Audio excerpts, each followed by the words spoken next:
My name is John Rowe. Welcome. I'm part of the Rowe family farm who have been farming with using perennials, raising cattle and chickens for the past 40 plus years. Right now we're on my farm just north of Guelph. We raise grass to feed to cows to provide very healthy food for people to eat. On farms like this, we build soil probably about 1/10 of an inch a year. We can't continue the model we're doing when we're destroying so much of the environment we need for support.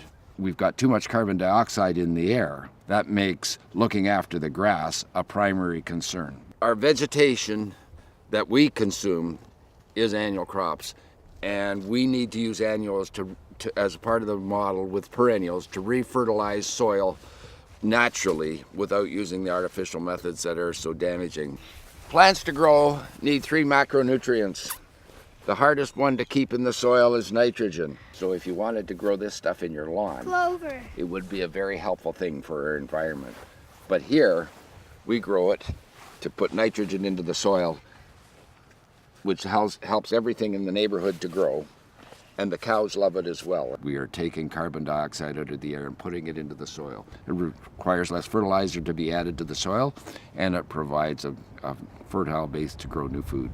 By moving them every day, the grass gets a month to regrow and put down storage and deeper roots.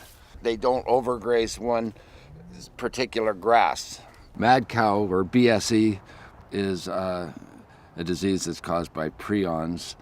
We can't abuse nature by feeding animal products to animals that are herbivores. It increases the rate of growth of the animals as a bypass protein, but it's not sensible. When that became an issue, I must say that it did certainly elevate people's awareness of thinking about the way we feed our animals. Their natural diet would include primarily grass, and when they're on a diet that their bodies have evolved to consume, the pH in their stomach is such that they break it down in a way that they produce a lot of healthy fats and can live to ripe old ages without very many health problems. And we get to then use that as our food source, and so we get very beneficial fats, very low levels of the bad cholesterol and high levels of good cholesterol. Our focus is on looking at a system that is sustainable and maintainable. Food that at the same time is doing things for our environment that make it more hospitable for man to live.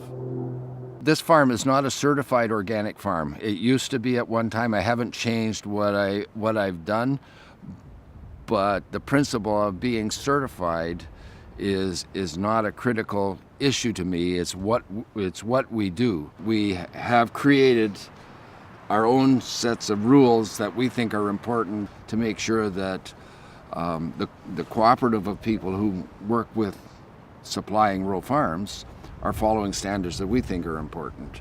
Recently, the WHO put out a bulletin announcing that we need to reduce the use of processed foods and possibly red meat because of carcinogenic risks. We need to understand that for many generations and centuries we've been eating red meats, and we don't know how it affected our ancestors, but we seem to have adapted.